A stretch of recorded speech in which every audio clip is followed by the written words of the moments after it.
Welcome everyone. We're very thrilled that so many of you could join. We started this group 4 or 5 weeks ago, and we're really happy to see how many are interested in this topic. We really feel that it's an important one. So we said we are engineering leaders in Stockholm, but in our staff we also have some people from abroad. Esther Derby joined, which we think is really fun, and hopefully she can come and speak next time she's in Sweden. So we are a diverse set of organizers from a few different companies, and we thought that was important. We want all kind of perspectives represented. So we have startups like Dreams, Looklet, Livesum. We have bigger players like Spotify, Schibsted, Expressen, King, and smaller players like Ping Pong doing great stuff in ethics. And maybe we can have our organizers just say hi that could join today.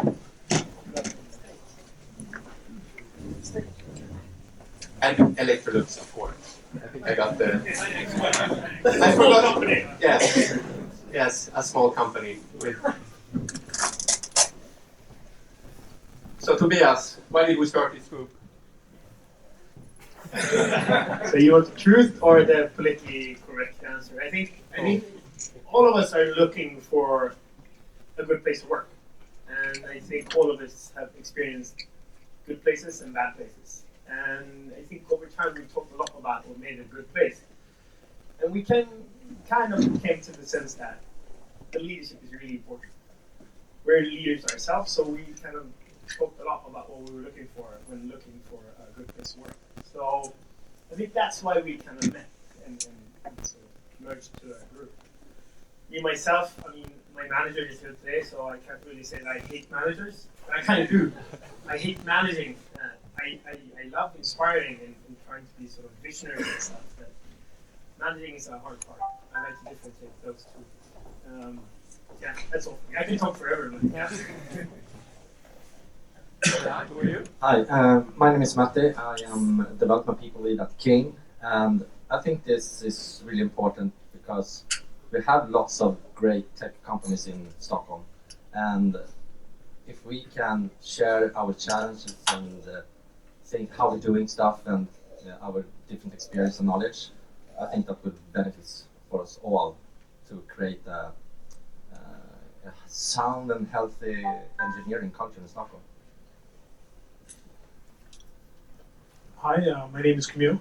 For me, this was more about building a community. I as a developer in my past life, there's a lot of communities around the technologies we want, the interests that we have, and then I became a manager, became a leader, and it was not really there. You kind of either learned it by yourself, or if you're in a good company, maybe they had a leadership kind of program.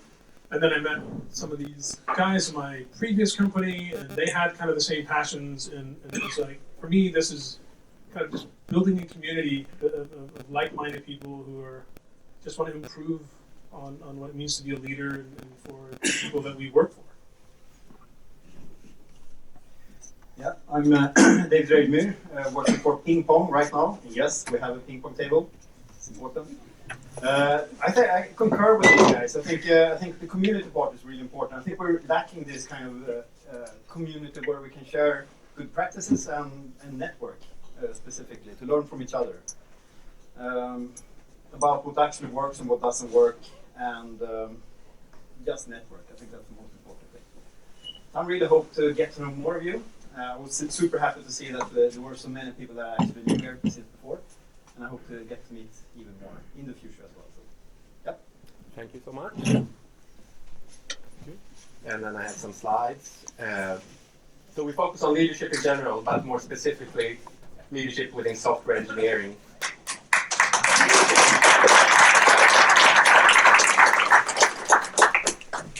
And many of the topics are the same, but there are few different challenges in software engineering. Industry moves really fast, knowledge workers, brutal pace of innovation, competition. An important topic of ours is difference between management and leadership. Esther Derby gave me this quote. today from Gerald Weinberg, which I really liked. Leadership is the ability to enhance the environment so that everyone is empowered to contribute creatively to solving the problems. And of course, management is doing things right, leadership is doing the right thing. So we don't only expect engineering managers here. We want everyone, individual contributors, product managers, UXers, everyone that wants to develop their leadership capabilities. And the reason why all of us feel a lot of pain is because we're still have to deal with the vestiges of the current system of management as we move into new ways of leading organizations. And Jan will talk a bit about that.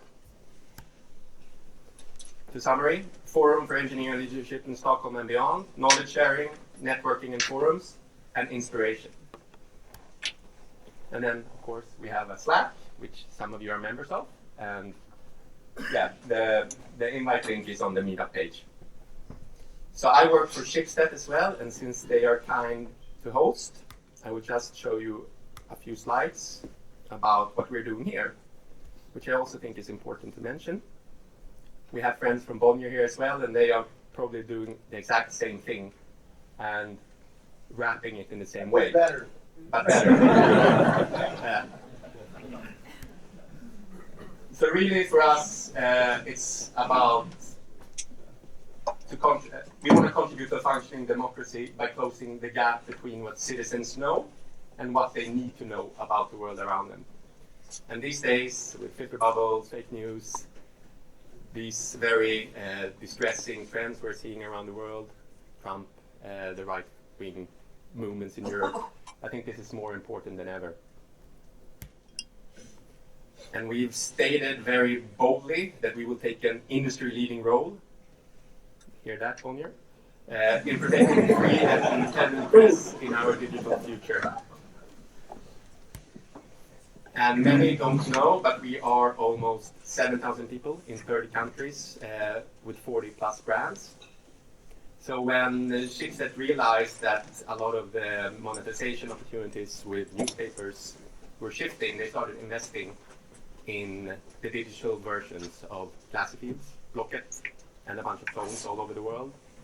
And a bunch of different companies, you've probably used many of them. Prisjakt is one example. We're very big in Sweden and Norway. Here are some of our brands. Half of the population of Sweden and Norway interact with one of these every day. And here's some of the other ventures we're doing. And we have a long history, and that's sort of what makes this extra exciting. If you're a 150-year-old company that have bought companies left and right, where you try to merge the cultures, you have plenty of leadership challenges. So we have the Norwegian version of Lars Johan Hjerta, Schibsted, and their stories are fairly similar. This is Hjerta and Aftonbladet. And then it's also interesting to mention that the ownership structure of Schibsted is set up in such a way that the newspapers can't be sold or can't be sort of disbanded. They will always exist. And a lot of the things we do is to protect the revenue sources for this mission of thriving publishers and fair news. And then this slide is just to show that we've been doing this for quite some time. We started the journey of digitalization fairly early, and we've been doing it for quite some time.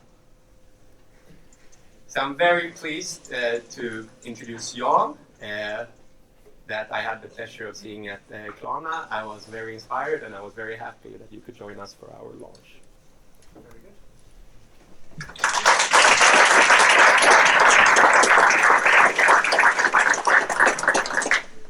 I haven't even started yet, guys. Oh, you closed it. Can you hear me? Yeah, you can. Good. If you go into, yeah, exactly. Brilliant. Yeah, you can take that one if you want. I wasn't quite sure how to start tonight. So here's what I'll do. I'll go back to the early 2000s. Many of you were not born yet. But some of you were. And here's what happened. I was a professor of software engineering in Sweden and in the Netherlands, and I've been running research groups, 15 people maybe 20. And suddenly Nokia made me an offer I couldn't refuse. They made me head of one of the research labs at Nokia Research Center. And suddenly I was running a 200-person organization. Which was cool, right? And you know what I figured out? And it took me a long time to realize this. I actually didn't know squat about leadership.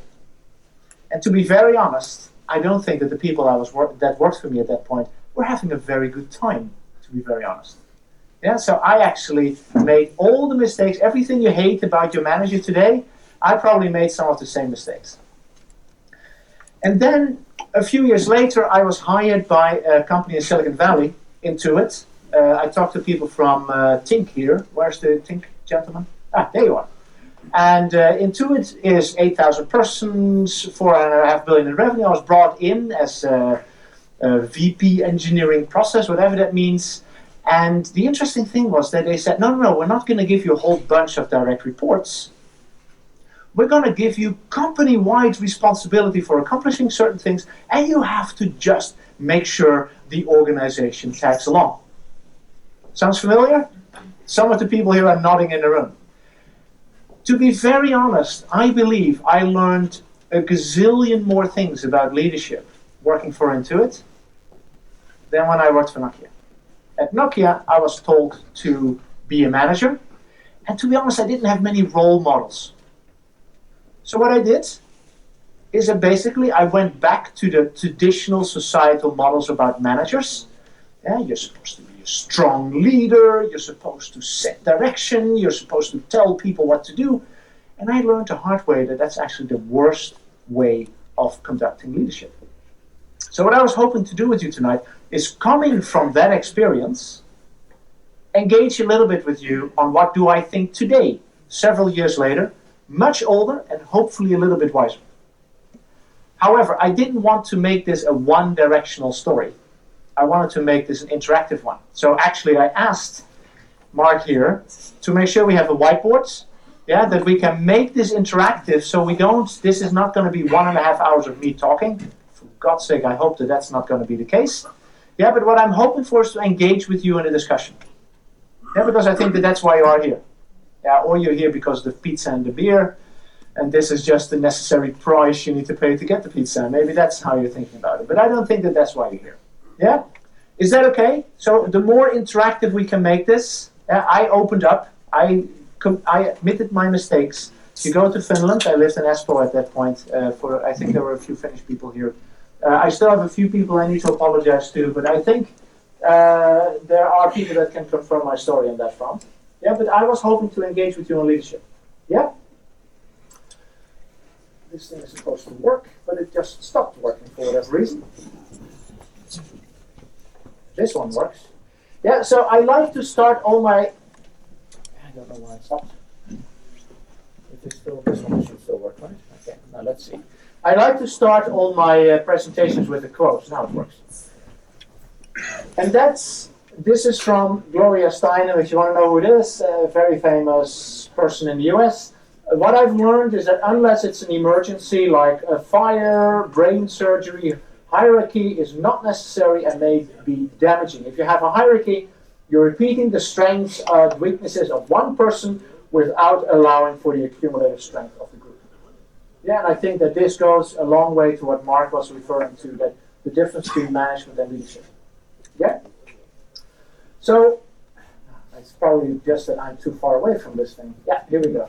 So what I was hoping to do is to basically talk about 3 things. I wanted to, as leaders, I believe it's important to know what's going on in the world. So I wanted to share, not too long, but a little while, my perspective on what I think is happening in the world, which is all around digitalization, which is happening in the media space, but is happening across the industry. So I wanted to talk a little bit about speed, data-driven practices, and ecosystem platform strategies. And the second thing that I wanted to do, I'm going to stand at this side, maybe that is better. No, yeah, here we go. Oh, Jesus. Traditional hierarchical organizations, in my belief and experience, have severe challenges meeting these rapidly changing markets and customers and are increasingly being disrupted. And then finally, I believe that agile leadership addresses these challenges by focusing on empowerment. Sorry, I'm trying to figure out. and on autonomy. Yeah, that's what I'm hoping to talk with you about today. Make sense?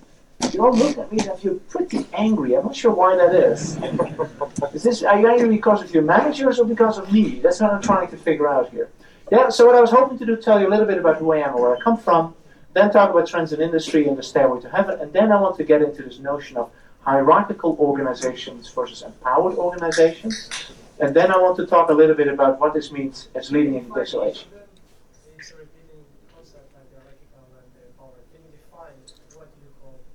Yeah, in a hierarchical, the audio is pretty bad, right? In a hierarchical organization, you have a top-level CEO who has C-suite people below him or her, and then there is the senior managers, and the managers manage the manager, and they have frontline people. And that's basically what I refer to as a hierarchical organization. No more.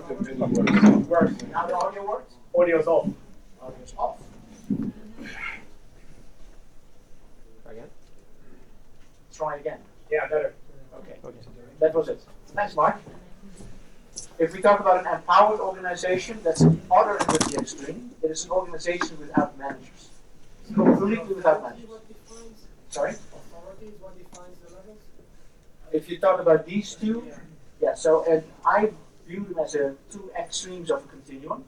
On the one hand, we have hierarchical organizations where you're basically coming to the office to have your boss tell you what to do. Yeah, extreme. And at the other hand, we have an empowered organization, which is an organization without any bosses, without any managers, where everyone has personal responsibility. And what I will talk about is that there are a few steps in between there as well. Make sense so far? Yeah, so stop me anytime, because I am not here to finish my slides. Yeah, what I'm trying to do is I'm trying to go through the first part very quickly and then get into leadership. What I want to have is engagement.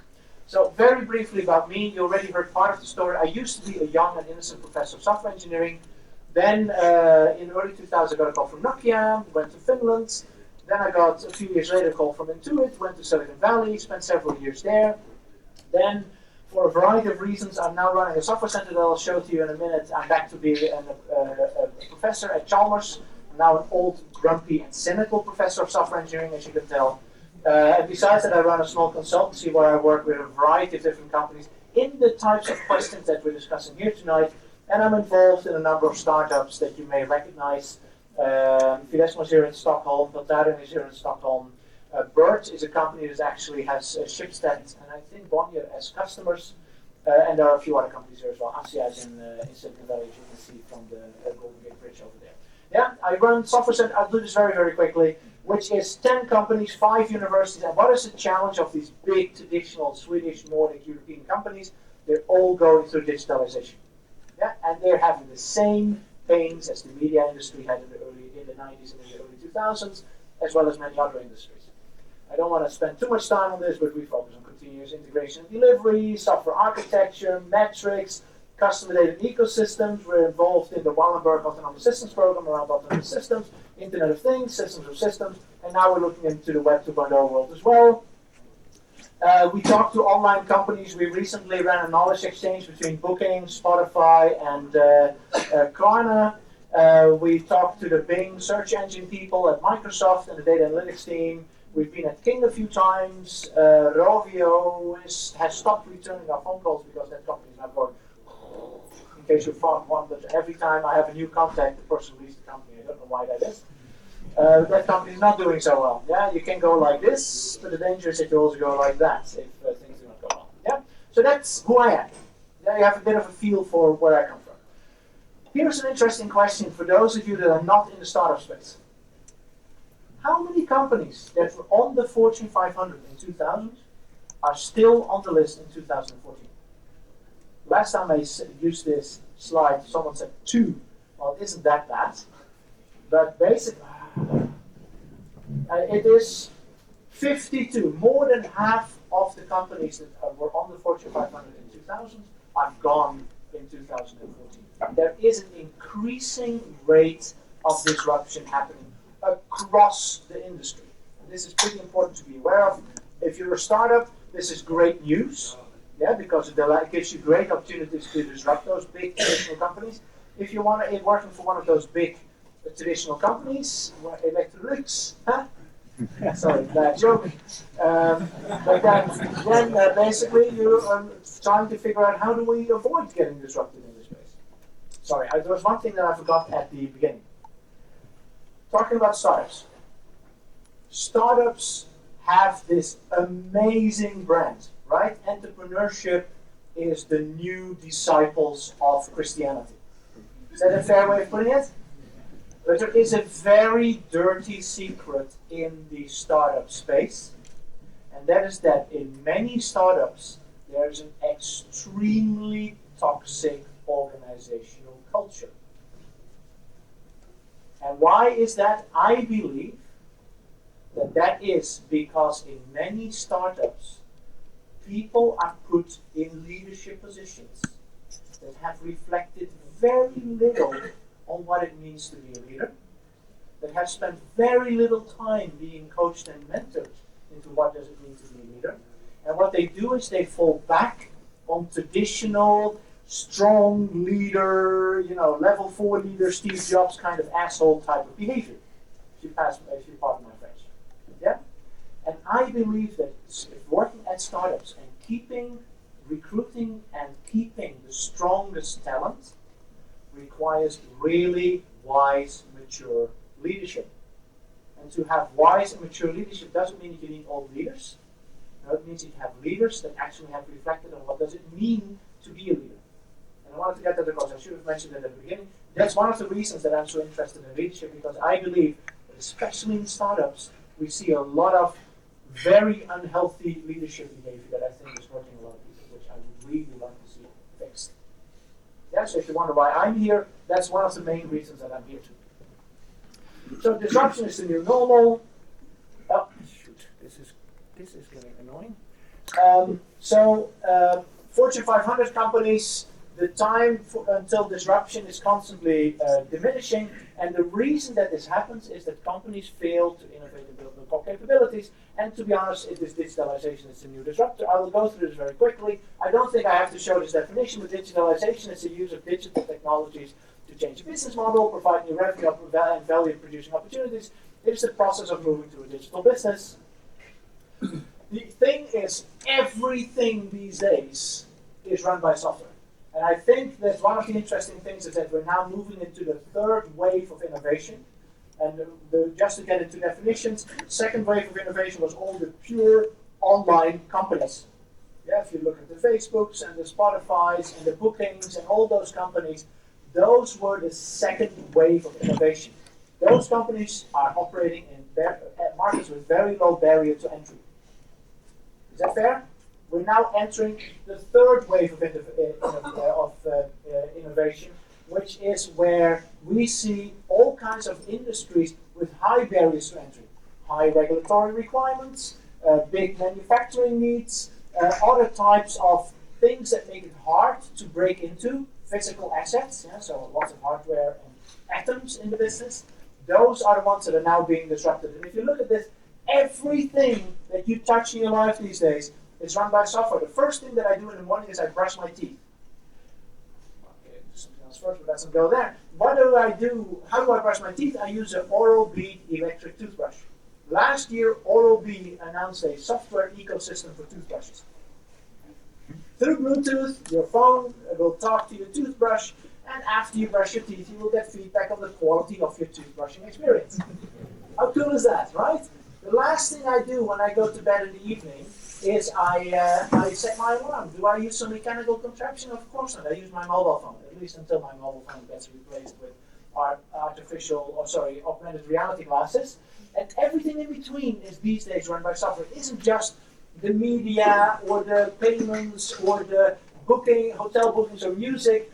Everything from sports to infrastructure to transportation to agriculture to forestry to electricity generation to automated self-driving cars, even waste management.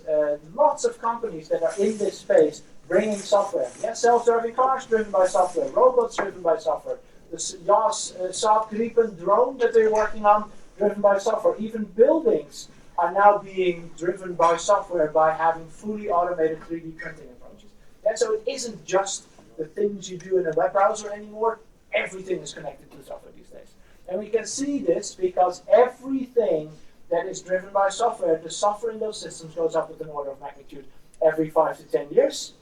And if you look at, for instance, at the Volvo XC90, you have a good example of this. The last 2 car models that Volvo came out with, had around 100 megabytes of software in the car. The new XC90, V90, S90 have well over a gigabyte of software in the car. They claim, I haven't counted them myself, but they claim that there are 100 million lines of code in a new Volvo. That is more software than in an Airbus 380, just for the feeling. Yeah, I'm not sure how you like the 380. I like the business class. And this car is pretty cool as well. And so I will go through this. So for those of you that are in the embedded systems, not the media companies, but the companies that have atoms and bits, what we can see is that all the value is increasingly moving towards the software. So we're in the right space, let's put it like that. Yeah? And this means a couple of things. We're building from systems that are built to last to systems that are built to evolve, and moving to data-driven decision making, etc. Another trend, and this looks very different on my screen than on your screen, but let's not go there right now. If you look at how fast industry adopts, people in communities or in society adopt things, then you have a good example here. You see Quicken, eBay, Facebook, and Angry Birds. You all know the products. Quicken is a personal financial management product. The gentleman from Tink is probably recognizing it. Dreams about it sometimes. This was not funny, I can tell. No, sorry about that. Look at each of these products. Quicken was introduced in '84. It took 6 years to get to 1 million, 50 million to 50. We never reached 50 million. eBay, 10 years later, 30 months to get to 1 million, 80 months to get to 50 million. Facebook, again, 10 years later, 10 months to 1 million, 44 months to 50 million. And then only 5 years later, Angry Birds comes along, hits 50 million users in about a month. Yeah, they don't even know how long it took them to get to 1 million users. It basically just flew past. The Pokemon broke it. Sorry? The Pokemon broke it. 17 days. Yes, exactly. So I was actually going to ask, I'm trying to go fast through these slides so I can get to the leadership slides. But for those of you with kids, Pokemon Go last summer, I have several friends that have kids that are unable to use a mobile phone, and they say, "Oh, my kid is completely hooked on Pokemon Go." In fact, they are the ones hooked on Pokemon Go. They're just using their kids as an excuse, but let's not go there right now. If you don't like customers, then but you like money, here's another example of why speed is so important. Yeah, I have $1 billion product. The product is typically companies express the R&D budget as a percentage of revenue. So I put it at 10% of revenue, which gives me a $100 million R&D budget.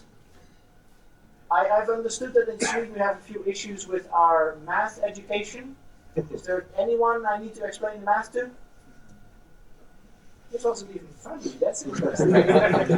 My new product development cycle is 12 months. So here's your first alternative. What the heck is going on with this thing? What? I don't like your computer. You use Keynote. Okay, that will explain. Alternative one is I'm going to focus everything on efficiency, and this goes back to leadership. I focus everything on efficiency, and I'm successful, which means that I managed to become 10% more efficient, which means that I have a $10 million reduction in development costs. That's pretty cool, right? And for those of you that work at large companies, you've all experienced the efficiency programs. Yeah, those are fun, aren't they? Yeah, but here's your second alternative. Your second alternative is that you reduce your development cycle with 10%. Yeah, so what happens when you reduce your development cycle with 10% is that because you can start to sell the product that you're building 10% faster, and you're selling at a flat rate of $1 billion a year, you're actually adding $100 million of additional top-line revenue to the company. Now, what would you rather have? $10 million in savings or $100 million of additional top-line revenue? What can I have? The answer is, I want both, is what most companies say. What can I have? That was you. Yeah.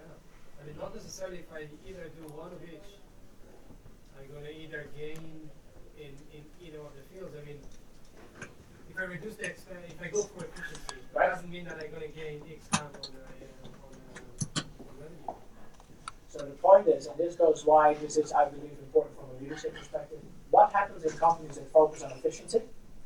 They put all kinds of milestones, reviews, toll gates, and everything else in place in order to make sure that nothing inefficient will ever happen in the company. It's the hallmark of hierarchical traditional organizations. And what happens when organizations focus on efficiency, even though they look for ways to make sure that nothing inefficient will ever happen in the company, the consequence is that nothing at all happens in the company. When you focus on efficiency, you put all these control mechanisms in place, everything slows down. Does that make sense? Yeah? What happens when you focus on speed? Yes? One question. You're talking about a cycle of 12 months. Yeah. So what kind of company would that be? So this is mostly companies that are more in the embedded system space. Because, for example, Infineon or Intel, they cut the development cycle from 5 years to 3 years. And for them, it's like, whoa. Yes. Yeah, but you're talking about 12 months. Yeah, That's so really optimistic. So here is, I work with companies like Sony Mobile, where a new mobile phone takes maybe like something like 6 months, maybe if you want from a planning perspective or for cars. New car is about car projects around 30 to 36 months. Yeah, I work with companies like Siemens and Bosch, which again have multi-years. So I just chose something in the middle. So it's an average. I also work with companies like Booking.com, that release up to 60 times a day. Yeah, like I'm sure some of you are doing in this room. Yeah, some of them say, right? Tobias is looking as if he's dying to say something. Not yet. That was Not fine. yet. Good. We're not there at the lake room. We used to be there at Donut. Yeah, I know. But we're gonna get there. It takes 2 years to develop a washing machine. Yeah, why does it? Okay, we're not there yet. It's like a car, you know. Hey, I'm gonna show the following slides as fast as I possibly can. You want to know what the rest of your life, what the coming years in your life are gonna look like? The first is you're gonna focus on speed. And what does this mean? In speed, we should have used PowerPoint.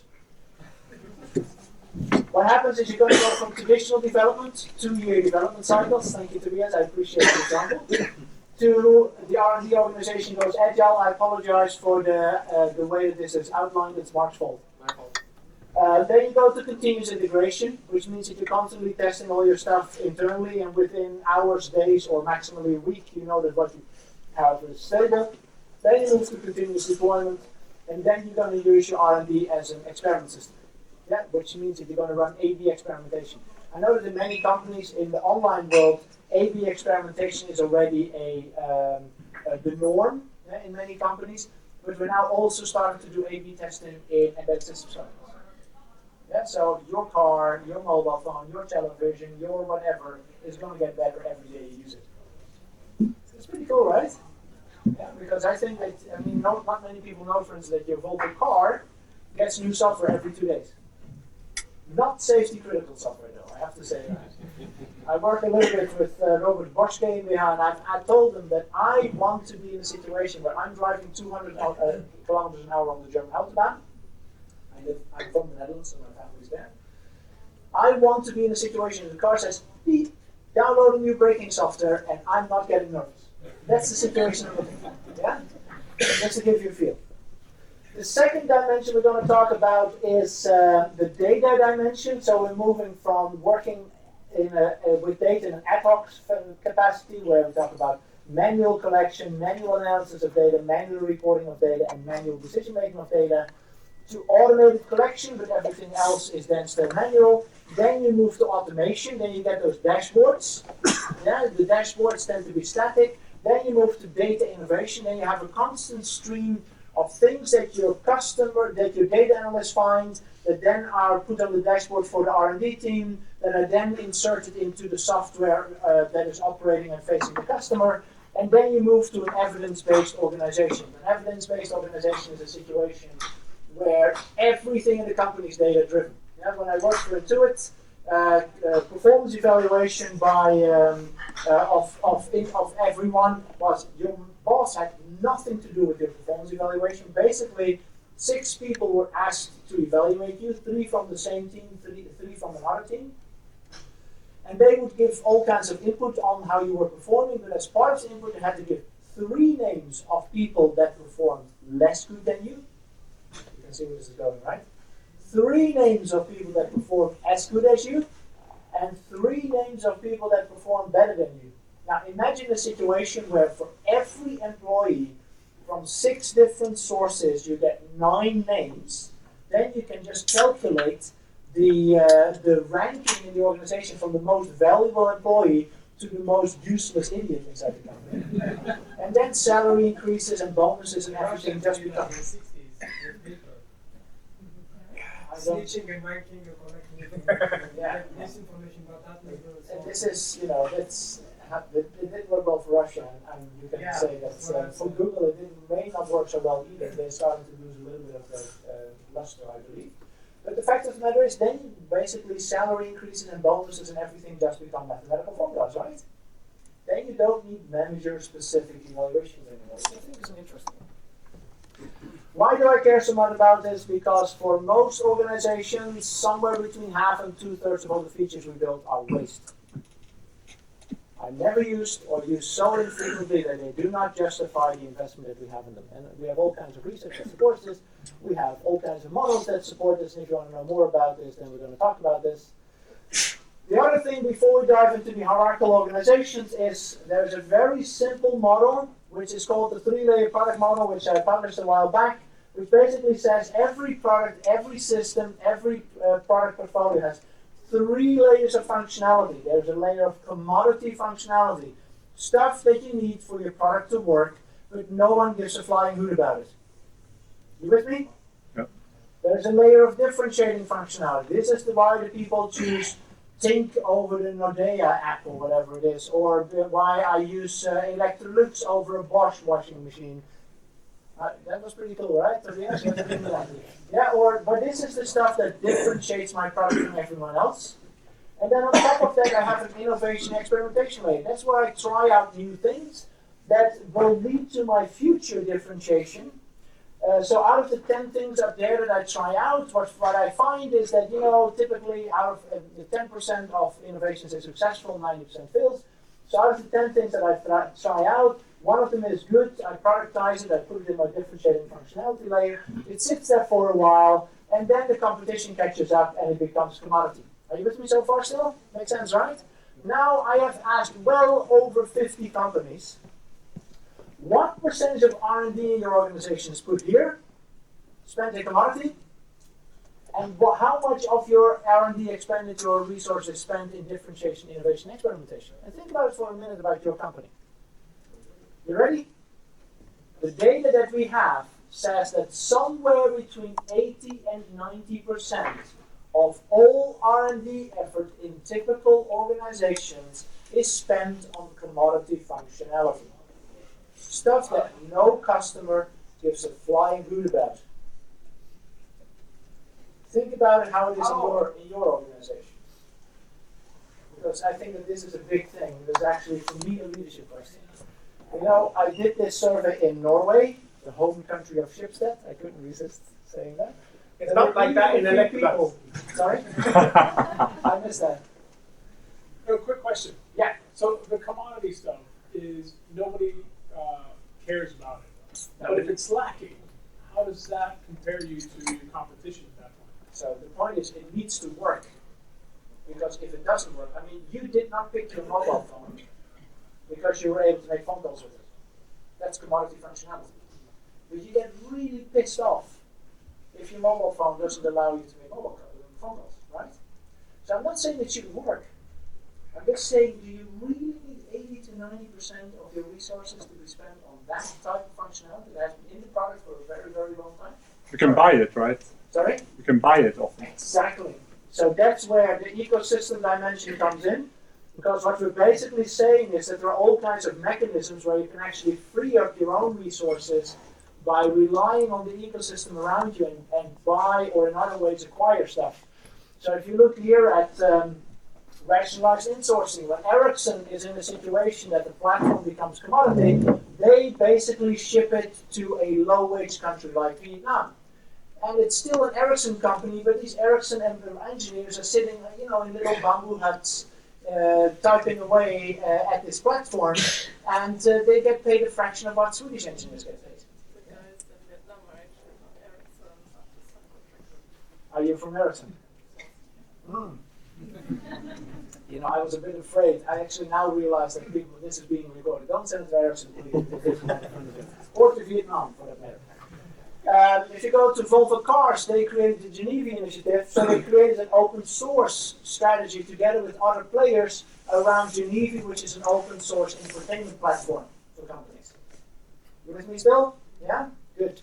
So they did that together with BMW and with a bunch of other car companies. And what they now do is they basically share the cost of maintaining the commodity functionality with others. You have Access Communications in Lund. Yeah, they build web security cameras. Whenever any functionality in the video processing part of their camera has become a commodity, they basically go to the Linux community and they work with the Linux community to have the Linux community adopt that functionality. And from that moment on, Access actually gets the video processing functionality for free. Linux community gets early access to very advanced video processing functionality. Access gets a reduction of maintenance costs. So there's some really good stuff happening. And again, you then go from being very internally focused to being very strategic. Those are the first parts that I wanted to get across. Where's the world going? The world is going to everything is driven by software. And not just the pure Web 2.0 companies. We're now moving to the third wave of innovation where everything physical, everything you touch in your life will be driven by software. Yeah? And for that you need to become fast, you need to become critically good at working with data, and you need to become very strategic in what you decide to do inside your organization and what you rely on for your ecosystem. Yeah? That was what is happening in the world. So phase one was, as a leader, you have to understand what is happening in the world. Now we're going to talk about how should we think about organization. So if we talk about organization, the first thing that I think we should discuss is the traditional hierarchical organization. You asked the question, but everyone has an idea of what I mean with hierarchical organizations. Is that fair? These are the traditional organizations. What are they good at? They're very good at effective scaling. They're very good at controlling many people from a central position. They're very efficient for repeatable tasks. They allow for harmonization of processes. They support globalization very well. And they handle low complexity situations well. That's the first thing. Hierarchical organizations became the standard operating model of the 20th century because of those strengths. This was pre-information age, pre-digitalization. They have a set of weaknesses. With hierarchical organization, they have very slow decision processes because what basically happens is that for every decision, you need to go up the hierarchy until you reach a hippo that is big enough to make a decision. You all know what hippo stands for? Highest paid person's opinion. Yeah? The power in those organizations is driven by position, not by capability. Just because you're the CTO, you get a whole bunch of power even though you're an idiot. Yeah, basically your power comes from your position, not from your capability. And this is, I think, an important thing to realize. These organizations, because they tend to be very much focused on internal competition to climb the ranks, tend to be much more internally focused than externally focused. They don't give a flying hoot about the customer. They just care about what happens and what can I do to make someone else look bad and make me look good. In the worst case situations, that is what happens. I work with a very large German company where the middle managers will actually do things that are bad for the company, but that make other managers that they are competing with look bad in order to make themselves look good. Just to give you a feel for how nice this can become. It easily gravitates to politics. It's highly resistant to changes. Why do companies get disrupted? Because they get extremely stuck in a particular organizational model and they are challenged by high complexity situations. And what do we have now? A very fast changing world, lots of new technologies, lots of disruptions. This is a high complex world. And not only that, I mean, this is visualized in lots of little pictures. This is one that I liked from Gate and Void. I think you all know it. You have the losers at the bottom, the clueless people in the middle, and the sociopaths at the top. And we all know this, because if we go and look at employee engagement, these are numbers from 2014 in the US. The percentage of employees that is engaged in the US on average is around 30%. The percentage of employees that is not engaged in the US is 51%, and about 18% of employees is actively disengaged. You know what it means?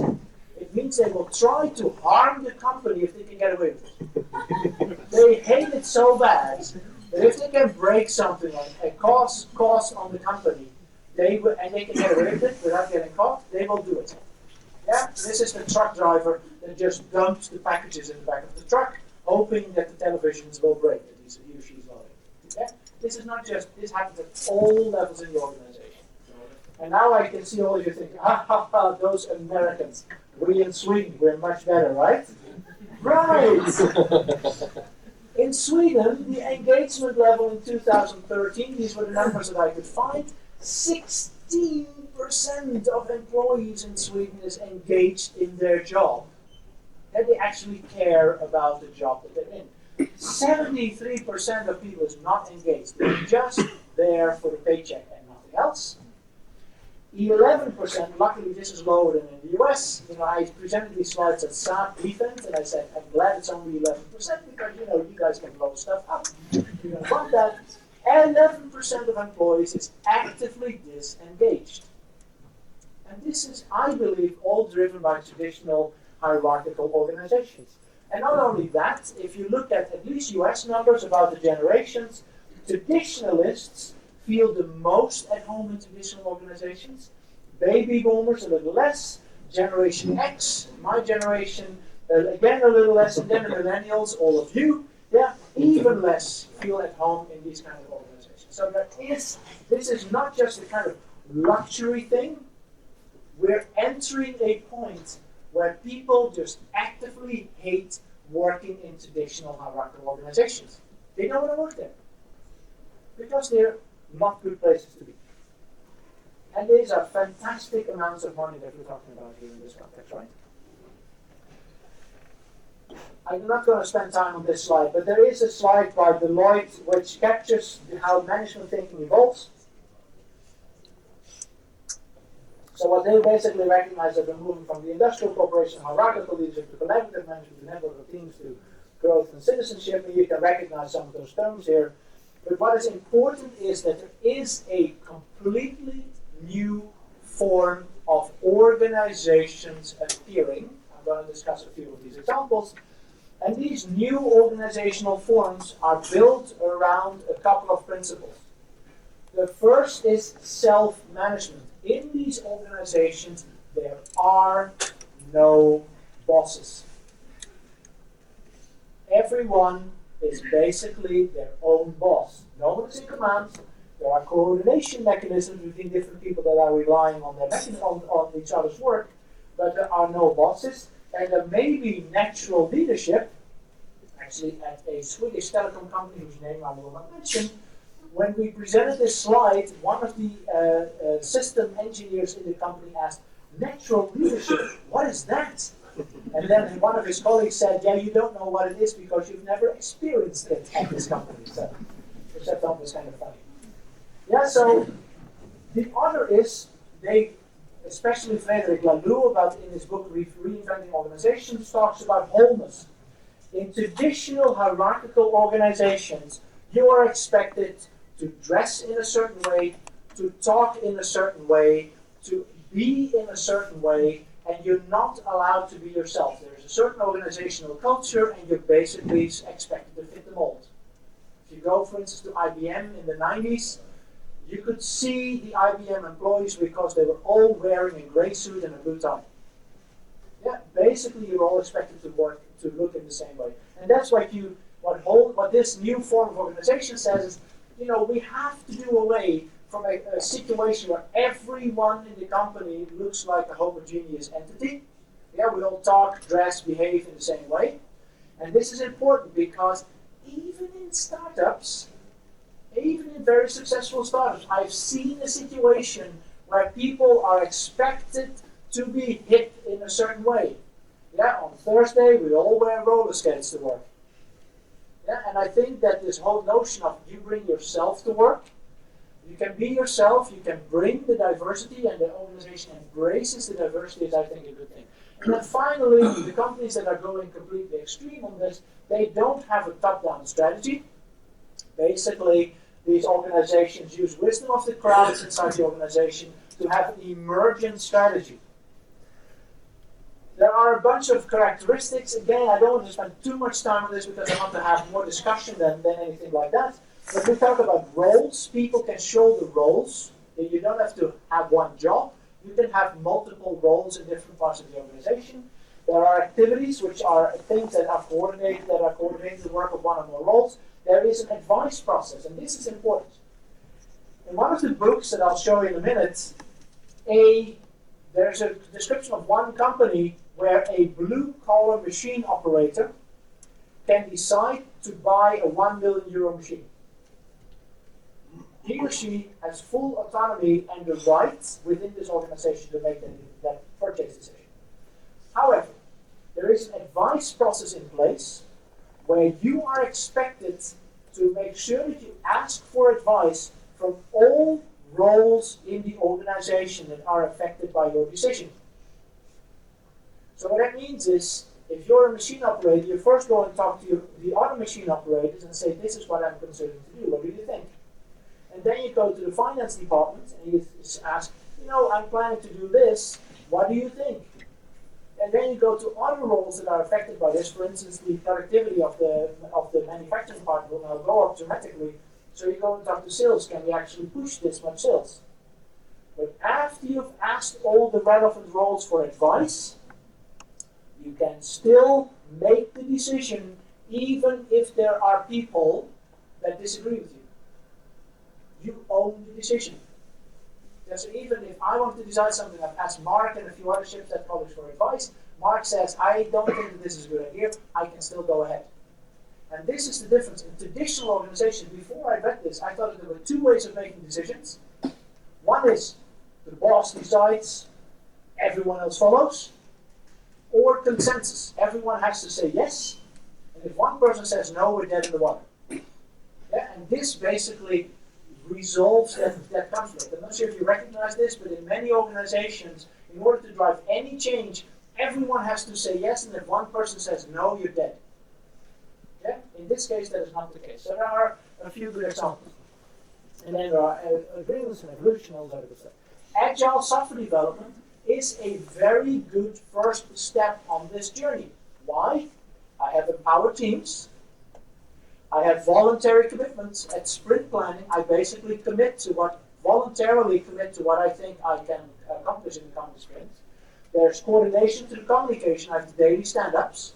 I have customer involvement. Yeah, all successful companies, I think, really put the customer in the center, and the team mission is to do right by the customer. And there are no bosses necessarily. You have a team lead, but that team lead, if he or she is a good team lead, is not positioning him or herself as a manager, no, but basically as someone who has one role within the organization. They're not necessarily a boss. There is a great book that you can download for free if you want. The only thing that the author asks is that you leave your email address, and then 2 weeks later he will send you an email asking, how did you read the book, why did you send me a few dollars? But this is, the book is titled Reinventing Organizations by Hierarchical. He describes 17 cases of holistic organizations with stress, self-management, wholeness, and evolutionary purpose. These are companies from less than 100 to, I think the largest is 20 or 30,000 people. So really large organizations, so across the board, very successful ones. You've probably heard of Holacracy. So this is the Zappos model, for those of you who don't remember this, but in Zappos, basically the idea is that, again, they go for roles, distributed authority, rapid iterations, and transparent rules. And they try to get away from everything that is not good about traditional companies.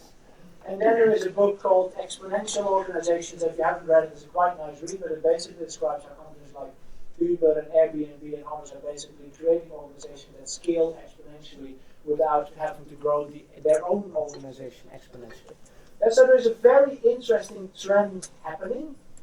However, when we did the research, and I apologize for this looking so ugly, this is a keynote versus PowerPoint. But basically what we've said in our research, because we started to look into this, how do companies actually do this in practice, we believe that there are a number of steps that organizations go through from being a traditional company to being fully empowered companies. And what we say is that you go from agile to cross-functional to self-managed. The table on the next slide is perhaps a little bit more illustrative in order to look at this. So what we basically say is that when you are at local, if you are traditional, everything is hierarchical, the culture, general management, inter-team, and the local and R&D. When you move to agile, the local R&D, the team becomes empowered, but the inter-team, general management, and the culture is still hierarchical. When you move to cross-functional, then inter-team interactions become empowered, but general management is still hierarchical. And then we move to self-managed. The culture is still, people still think in hierarchical terms, but the rest is empowered. And then the last step, everything, including the culture, is empowered. So this is some of the thinking that we have in this context. Does that make sense? So we believe that you can actually grow an organization. You don't have to, in a stepwise transition process. And if you want to know more about how to do that, we're working with companies on actually implementing this. Now we get to the point where I think we want to have at least a discussion afterwards or during, because I'm talking relatively quickly, so we have quite a bit of time left. I believe that as leaders, and why these organizations work these days, we have to be aware of three key principles. If you want to get away from the traditional hierarchical organizations, I believe that the first thing that needs to happen is radical transparency in the organization. Why? If you look at traditional hierarchical organizations, asymmetry of information, the manager knows things that the frontline employee does not, is a very strong power tool that is used in hierarchical organizations. And the best way to get away from that is by being extremely transparent about everything that is going on in the organization. Yeah, so depending on the organization, it can be what is the status of the different sales processes that we have with different customers that are ongoing. It's everything around revenue and how we're doing with revenue. There are companies that are completely transparent on salaries, for instance, so they feel that is important. So basically the idea that everyone has equal access to all information that is relevant to the organization and to their job. Does that make sense? Makes sense. I just kind of disagree a little bit. Yeah. That's, I know that in Sweden, disagreeing with people is a difficult concept. I mean, we're very strong in consensus culture. But I'm from the Netherlands, and in the Netherlands we believe that disagreement is the basis for progress. Yeah, there's even a Dutch author that goes so far to say if there are two people in the same room that think the same thing, one of them is not needed. Yeah? So I think that that's an interesting way of thinking about it. So that's perfectly fine. I mean, I think that this is exactly what we're trying to accomplish right now. We're trying to understand what does this actually mean. Where you draw the line with transparency, I mean, salaries are of course a sensitive subject in any organization, but in fully empowered organizations, you can set your own salary. Yeah? But the interesting thing in these organizations, yes, you can set your own salary, but you're still asked to ask for advice from the people around you. Yeah, so if you go in and you say, I looked at my performance and I think I'm worth 200,000 kroners a month, your colleagues might have some opinions about the advice process, right? And it isn't that these companies don't do peer-based evaluation of each other. And it isn't that these companies don't get rid of people that don't fit in their organization. Yeah, so again, how you do that is something that is described in more detail in these kind of books. Digitalization, what I think is important is that we have to understand that many traditional management roles, management jobs, were based on optimizing repetitive behavior. So we were looking to standardize, describe, support repetitive tasks. Yes, in order to make sure that as few people could as effectively and efficiently as possible execute the repetitive tasks.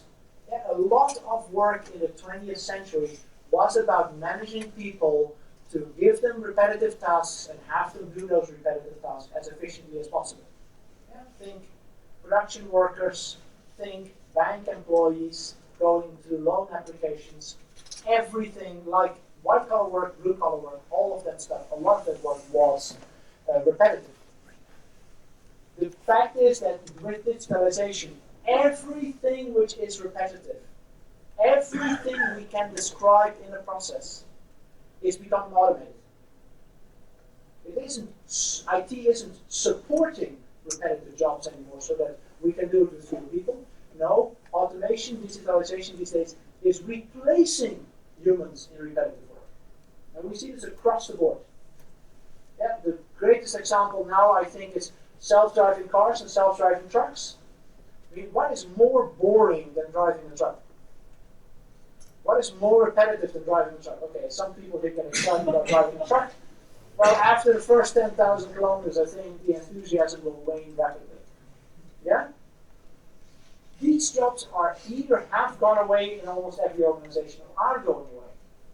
And even in media, there are now companies that have bots that basically take the quarterly releases from companies and create short articles around them. Fully automatic, no human involved. There goes your job, Mark. Yeah? So the only places where human work will take place is in areas where the work is very complex, so it can't be standardized, and it is highly contextual. What is the best solution in this particular situation, in this particular context, is very much dependent on the context in which you're in. You cannot go and standardize this, because if it was standardizable, it would already have been automated. Which means that a distant manager is actually the worst person to make a decision around this particular decision point. Because he or she has no idea about the specific context and about the complexity of the situation, because no one has the bandwidth to actually get engaged in every context and every time a decision needs to be made. Yeah? Which means that giving the team the power to make decisions in those situations is much better than relying on manager-driven decision making. Okay? And finally, one of the main important reasons in the 20th century to put managers in place is because a lot of people that were front-line people were relatively uneducated. I think that many of you know that the schools, even Chalmers as a school, was introduced to educate uneducated people and make them, quiet, easy, obedient employees. Yeah, that you could put in a factory and they would do their job all day long. And as a manager, you could control these relatively uneducated people.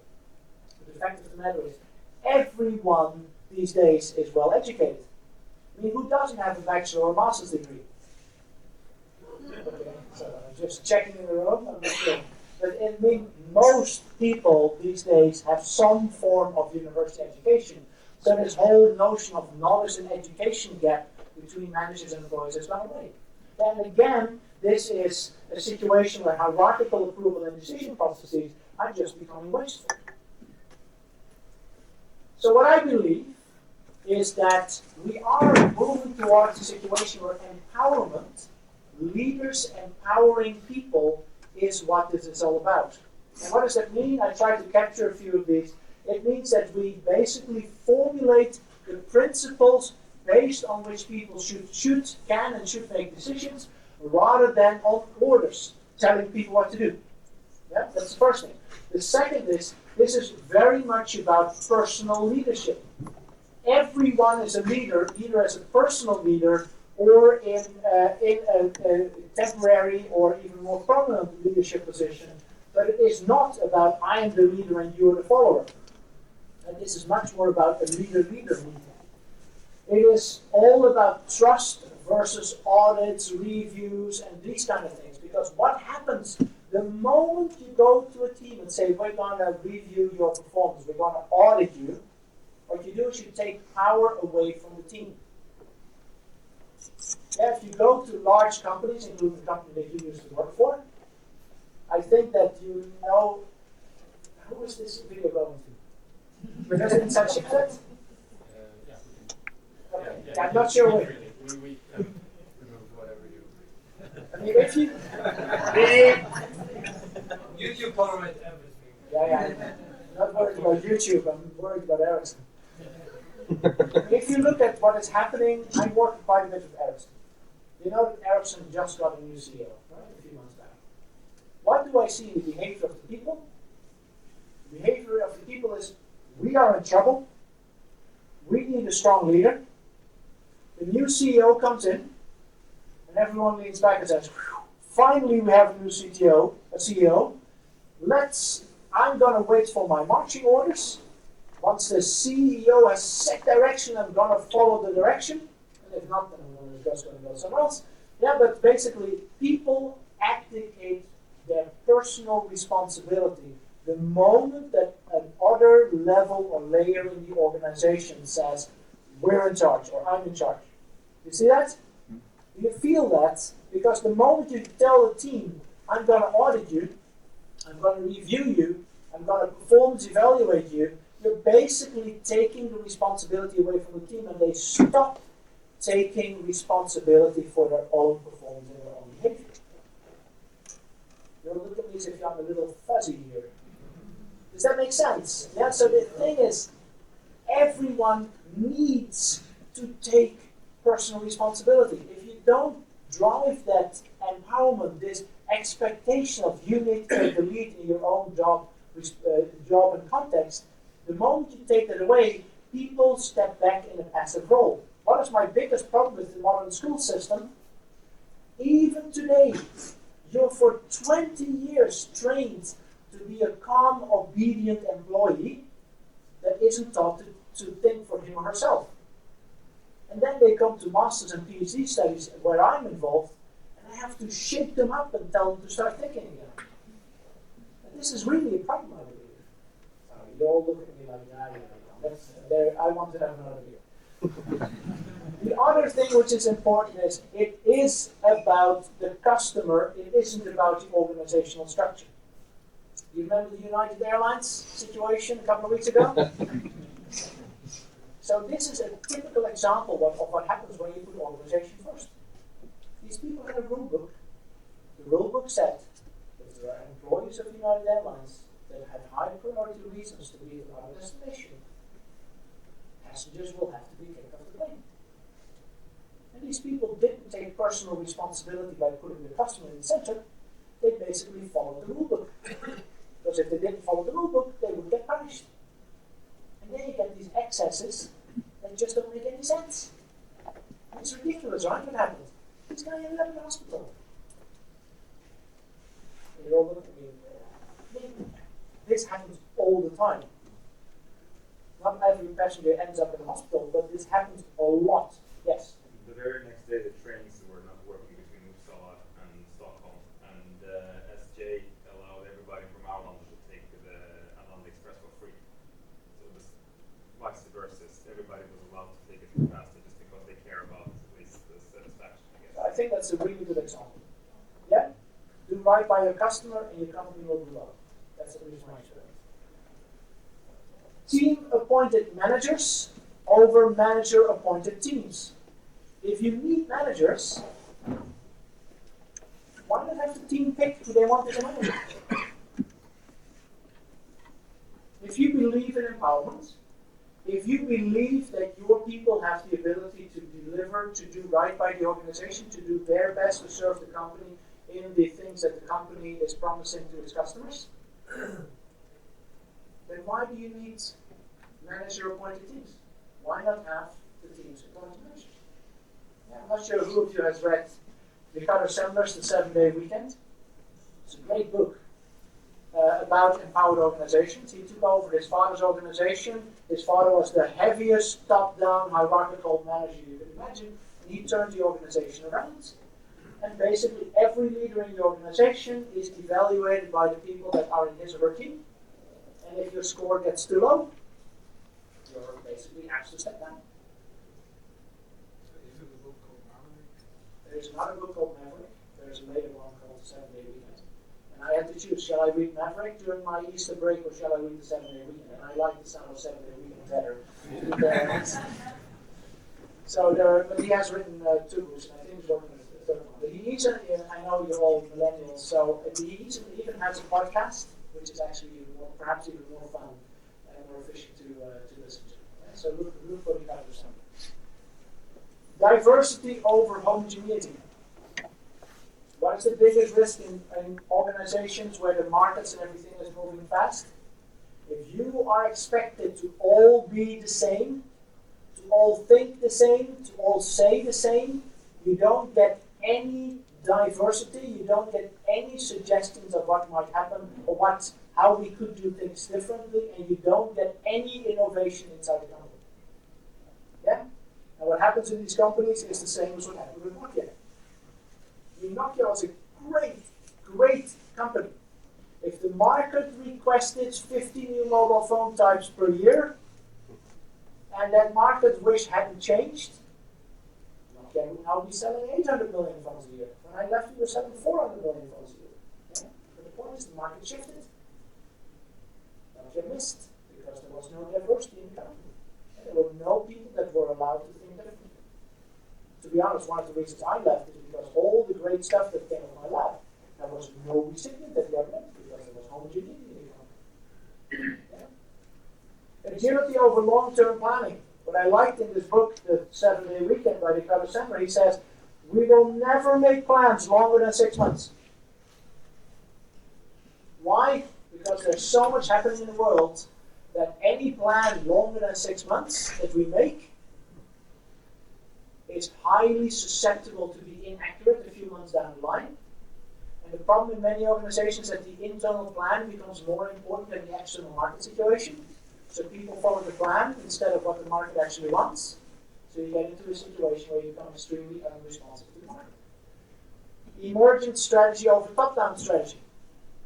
Yeah, letting the organization figure out through thousands of little experiments where the customers are moving, rather than having this one person, man or woman, at the top saying, "This guy did." That was all the Swedish you're going to get from me tonight, but let's go there.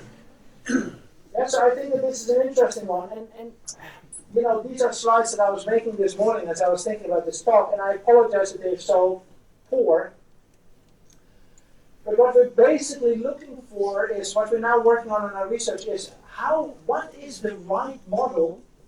What are the types of decisions that should be hierarchical and done by the manager? What are the types of decisions that can be made more in this direction? And what we're basically identifying is that there's, manager, traditional hierarchical organization, community, cross-team, so multiple teams have to together agree on how they're going to do something. Team, can the team decide something by itself? Or can I even have a situation where individuals are making decisions by themselves? Yeah? So there are things like legal and customer interaction. And especially in B2B sales, customers don't like it when I'm one customer and I work with your company, and your company has 25 different people interacting with me, because you have 25 different autonomous teams that are all providing some part of the solution to me. That may not be the best engagement model. Yeah? Legal and compliance issues, maybe that needs to be a little bit more hierarchical as well. The only problem that I have is I came back from a certain German company earlier this week that has something in common with my last name, no hints. They have chief data officers that have to ensure that the company doesn't break all the PII, or data, personally identifiable information rules. And what you get in many of these regulatory situations and in many different contexts is that the internal compliance officers are more Roman than the Pope. Yeah, they are even more stringent than what the law actually says, or what the regulations actually say. And that's one of those risks. Yeah? So what I'm trying to figure out, and I'm not saying I have a good answer here, But what I'm trying to figure out, and I encourage you to figure out for your own organization, what are the things that need to be taken, where decisions need to be taken over there? And what are the situations where I can actually allow for community-based, cross-team, team, or individual decision making? How do I empower people to take those roles? Yeah? And then one of the other things, I was actually yesterday in a meeting where we discussed this a little bit. How do I get roles that I need in the organization? So, for instance, in many organizations, there's a chief architect. Yeah, in many products, in larger companies, there's a chief architect. Who gets the job or the role of the chief architect? And again, you have two approaches. You can, on one hand, say, I have a manager that appoints a person in the chief architect role. Yeah. But I can also have a situation where the community actually decides to, together, for a certain period of time, put someone in a permanent role until the community decides that this person is no longer the right person. And then you move from manager-appointed teams to team-appointed managers. Okay? And then you have the whole notion of what is a leader. Well, a leader should be, as far as I'm concerned, situational. Yeah? So in the different situations, different people take leadership positions, and your power should be driven by meritocracy. Yeah? You are really the right person for the role or for the job at this particular point in time. You see the three different roles? Leaders or managers, roles that are for a period of time filled by an individual in one way, shape, or form, and then leaders that are much more situational and meritocratic. Am I feeding you the right kind of thinking, do you feel? Because you'll look at me as if I'm from Mars, whereas I'm really from Venus, because if you've read the book, that's where the girls are, and it seems to be a much nicer place to be, right? Sorry, this was not funny, clearly, according to most people. Conclusion. You've never been so happy to see a slide that has assessed conclusions, right? 20 minutes before I was supposed to end, but we can now have some interaction. It was at least my hope.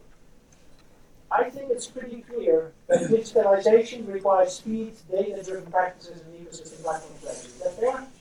I convinced you in the beginning, that's what leaders need to be aware of. You need to understand what's happening in the world. Otherwise, you can't be operate as a leader. This is a big danger because what I see in many organizations, traditional hierarchical organizations, the moment you become a manager, the internal politics become more important than your technical expertise or your contextual situational awareness. Yeah? So what happens is that when you go up in organizations, you become less and less suitable to make decisions. And yet, you're giving more and more power and authority. How sick is that? Is that fair? You understand what I'm saying, right? Traditional hierarchical organizations have severe challenges meeting changing markets and customers and are increasingly disrupted. Fortune 500, the 10-year went from 35 years in the 90s to 15 years in the early 2000s to now down to 10 years. And it's actually still shrinking from every research that I can tell. Agile leadership, I believe, addresses these challenges by focusing on empowerment and autonomy. Don't try to tell people what to do, but instead lift your role up to setting the principles that you expect teams and individuals to apply when they are put in a situation where they have to make a decision. That's the focus should be on the principles, not on telling people what to do. And then my final question is, who's going to make this a reality in your organization? I'm not sure if you recognize this thing. Yeah, there's a guy, there's no woman that is not responsible enough to get out of the darn truck and move the tree. There's a guy that was too lazy to move the tree, right? I used this slide at Ericsson once, and then Ericsson, one of the product managers, said, you know, yeah, it actually would have bent the road too.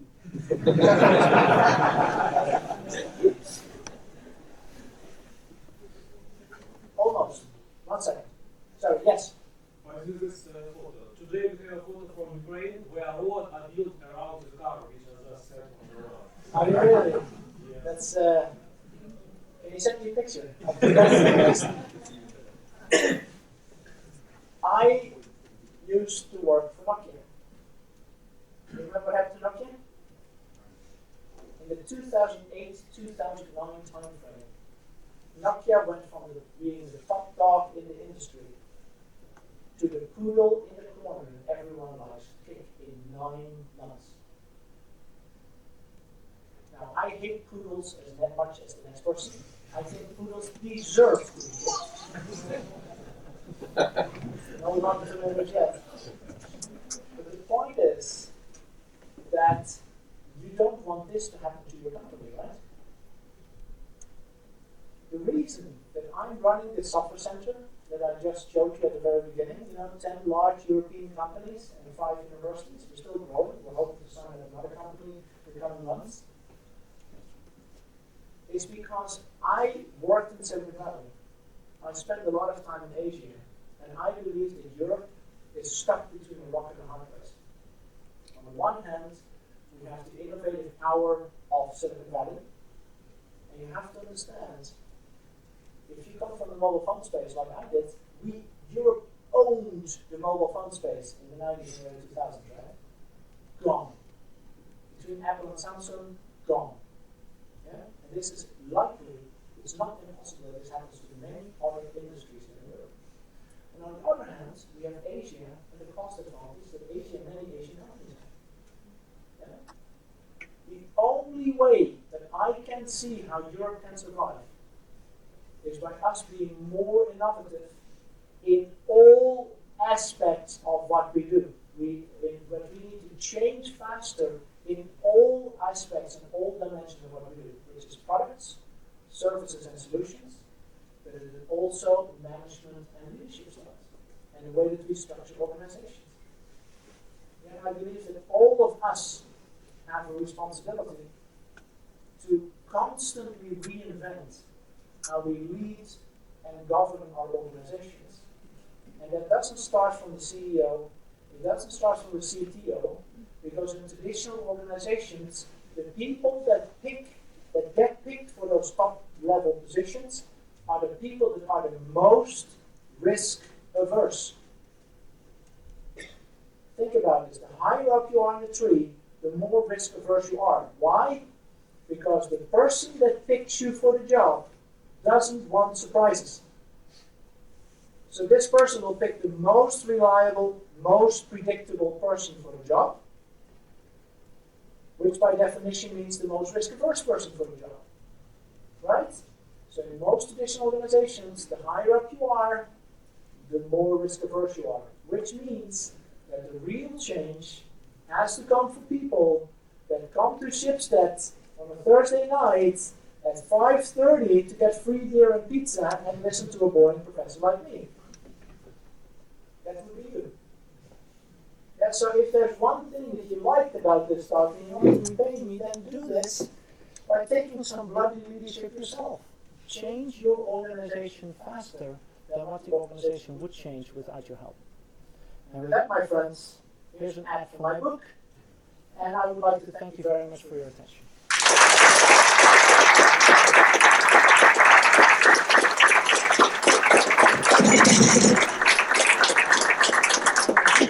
The X's. I'm not sure what it means. Let's enter into discussion. Yes, sir. If I understand your presentation right, it is like this model of empowered team and progressive companies. It will work ideally in an organization where it will work perfectly in an organization where most employees are engaged, whereas according to your own study and the survey conducted in various parts of the world, 70 to 80% of the people are either not engaged or actively disengaged. Yeah. Okay, some people, some organizations, they may get, they are attractive enough for some employers are, and they will get engaged. How do you expect me or other people in this room to change the organization when the employees themselves, they are not in prospect? Did you all hear the question? So the question was, Jan at the beginning you showed us the engagement level of employees. How is this ever going to work if you have such low engagement levels in your organization? I think that there are two things going on here. And again, you know, I'm a professor, I live in an ivory tower, I know to be wrong. That's my wife. She tells me more often than I'm wrong than I care to count. This was not a complaint. There's another video going on. Yeah, this is, honey, I love you. One, hiring. We need to hire the right people. Zappos offers people, I think, $5,000 to leave their job.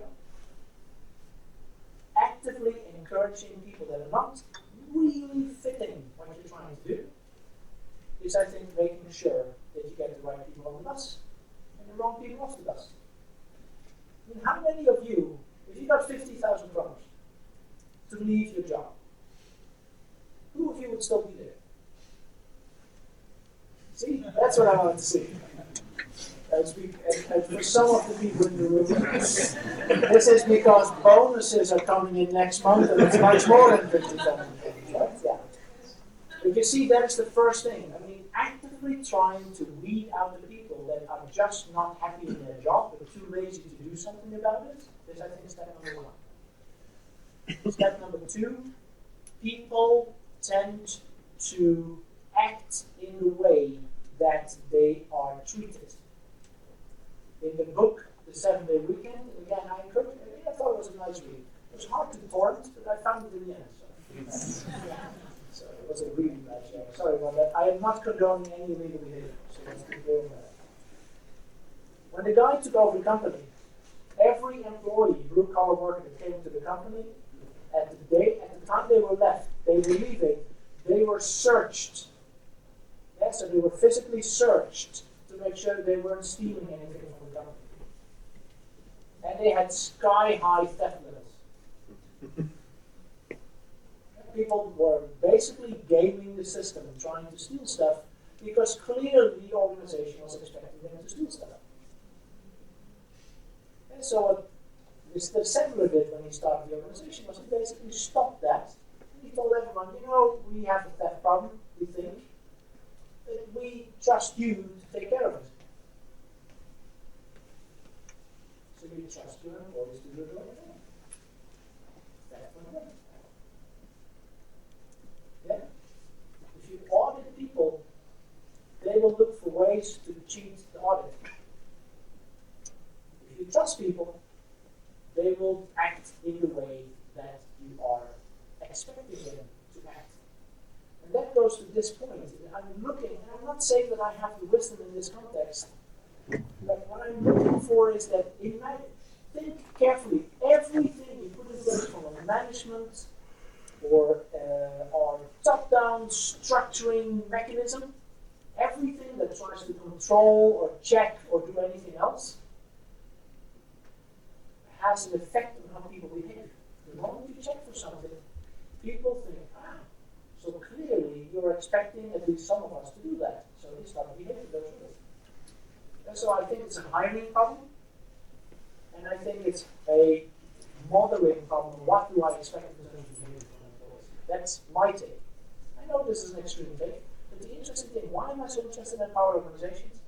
Because I think that the Swedish culture fits the model so darn well.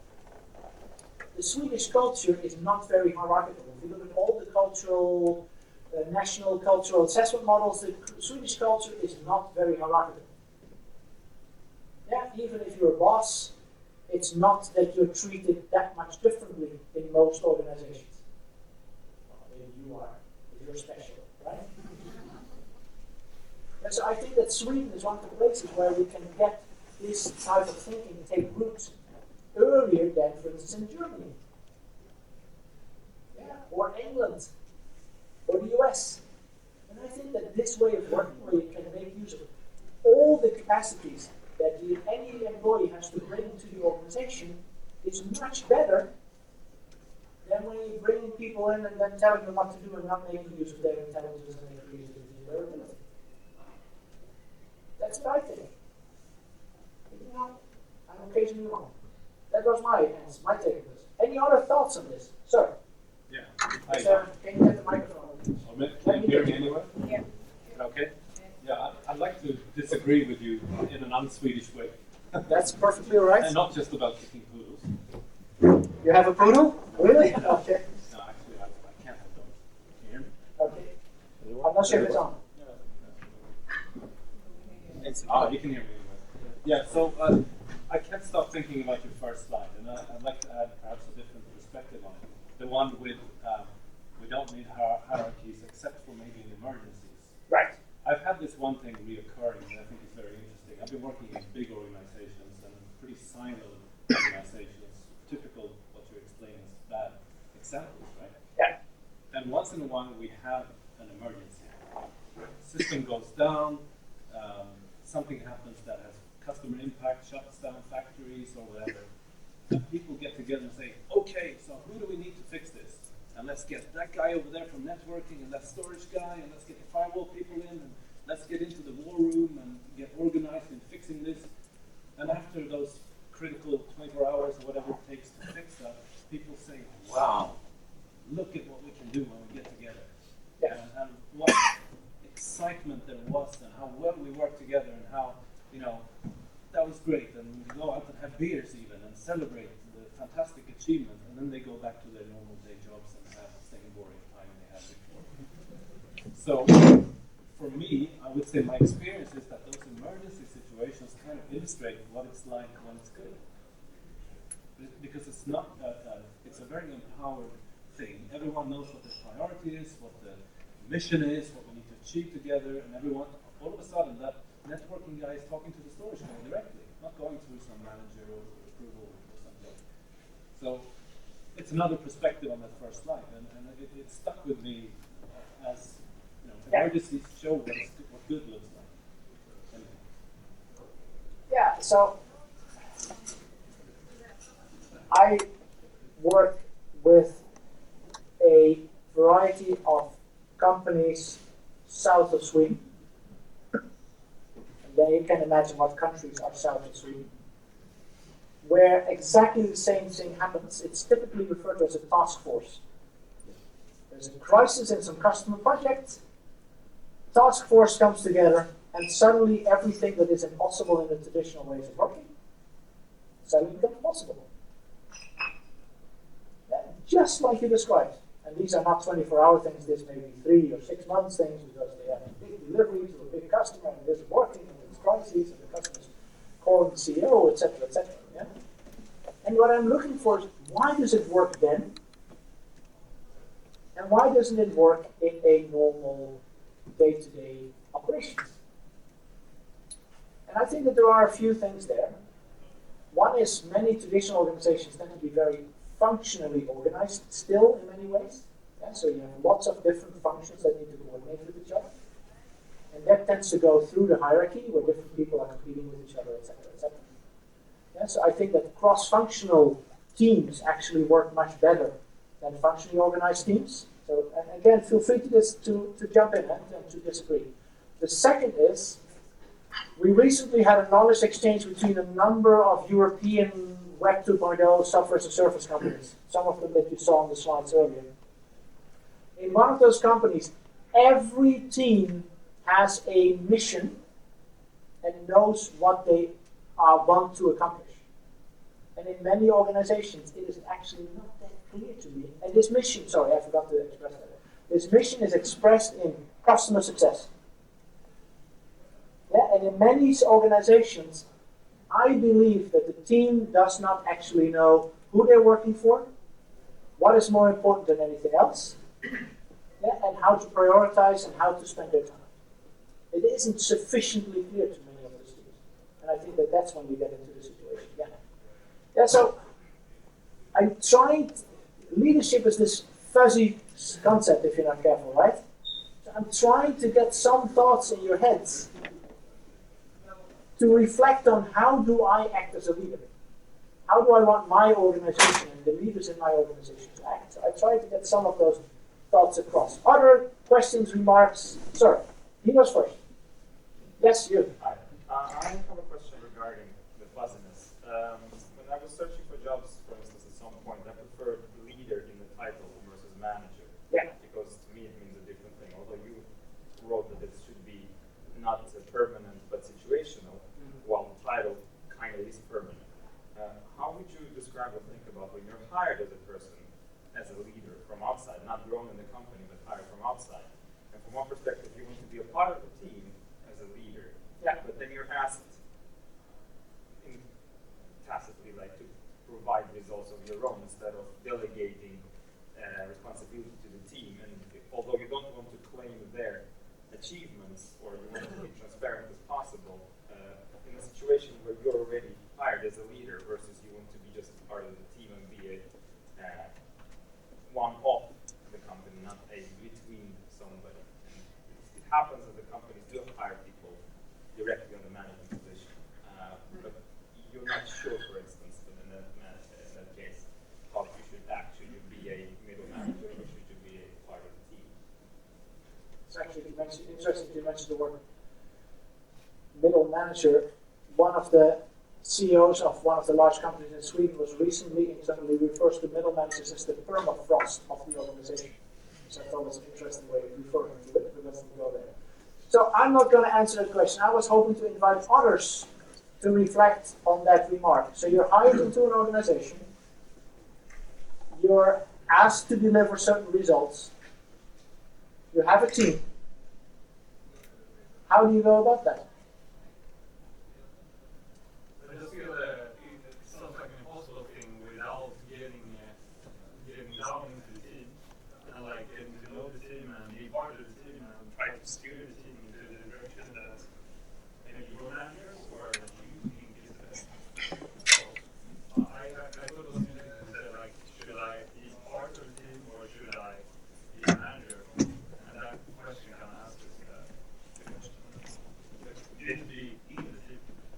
One of the things was related, how do you change in case a company is more traditional? How do you, with your intention to be a leader versus a manager, change it from that place you're in and upward? Because I'm pretty sure that people who are, let's say, under you, although they shouldn't be on the same level, are only appreciating you giving them the power and empowering them.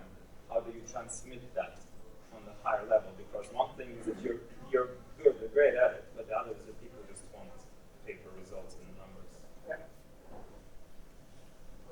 There's a study published by Google. They spent 5 years studying teams and how they can collaborate with each other. And one of the things they put at the top is psychological safety. If you can create a space where everybody feels that they can contribute, they're treated the same way, they're never ridiculed, and so on, then you create that space and basically you're engaged. You engage them. You can do whatever. You become a leader. That's, at least that's one of them.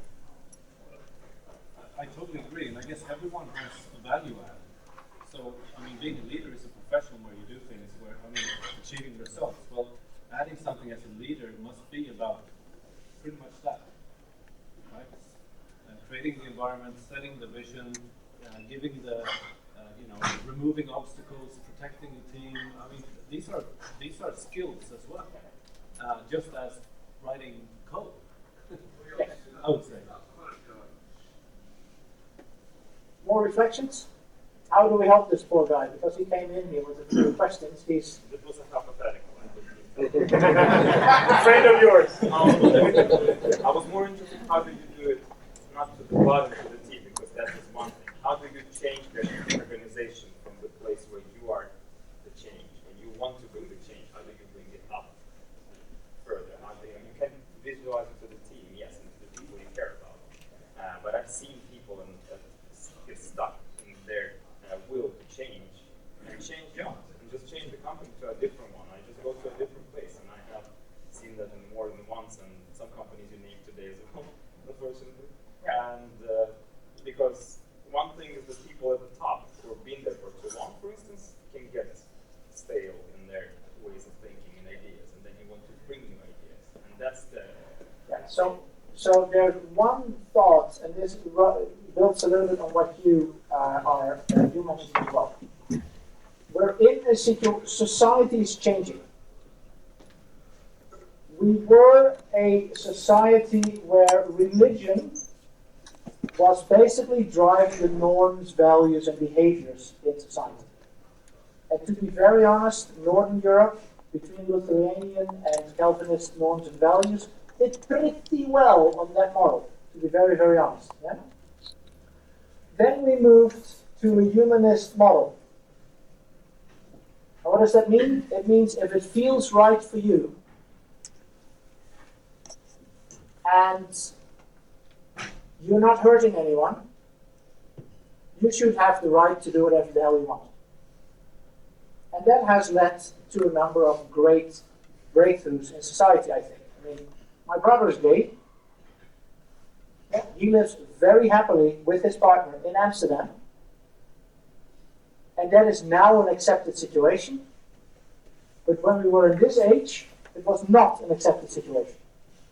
Is that a fair way of, and this is what you see in society, and organizations are reflections of society. But now, we're moving to the next stage, which is we're moving towards a data-driven society. Some of you, Homo Deus, was it you who mentioned? Someone mentioned the book Homo Deus. Harari, I think the Israeli professor, wrote a book around that. He basically describes how humans are moving from religion, humanist, and data-driven. That's what I like about the Google approach. They basically studied thousands of teams and leaders and looked for the data supporting what is better from a leadership perspective and what is not better from a leadership perspective. Okay? If you go and have to change upwards in your organization, opinion versus opinion always loses. If you're subordinate to someone else in a hierarchical organization, and you have your boss's opinion versus your opinion, you always lose.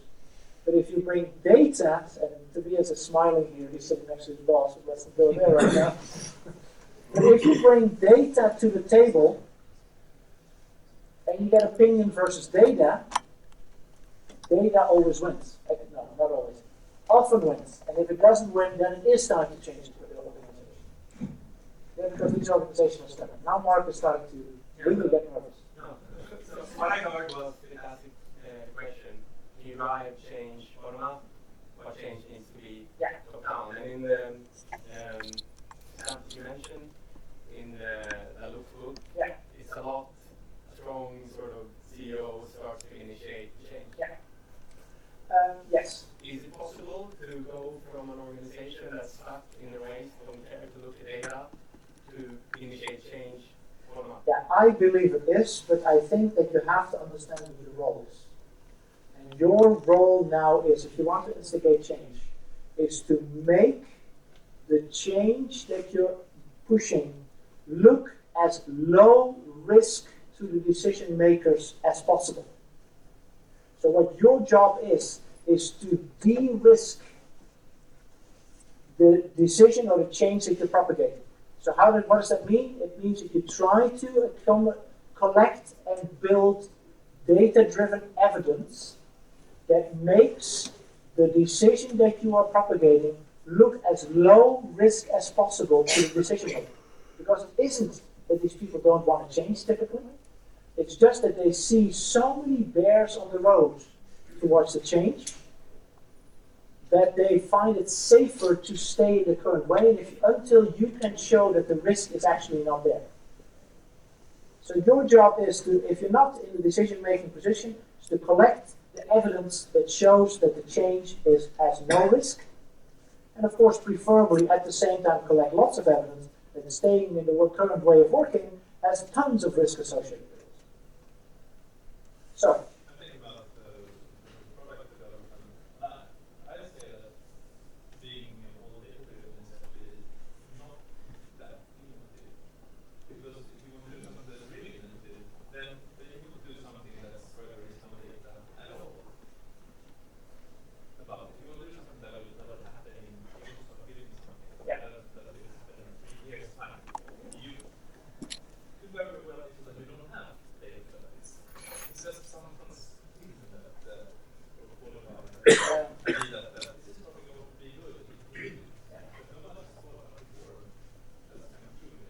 So I look with, I study quite a bit of companies, and sorry, we have to start wrapping up soon. It's 10 to 8, and I hope you got me a taxi at 8, right? See? I'm flying back 5 minutes too. That means that we have to wrap this up really quickly. If someone else wants to take over here? I work with a lot of companies that do a lot of A/B testing. Yeah, what I notice is, if it is small changes, lots of data. If it is big changes, gut-based decisions. Because they don't know how to quantify it. And then I recently had a meeting with this set of Web 2.0 companies, and one of the CTOs from those Web 2.0 companies said, you know, nice example of taking a gut-based decision. In our company, we would never do anything that doesn't have the data to back up that this is a good idea. So I'm on the fence. I don't have a good answer. Yeah, so, but I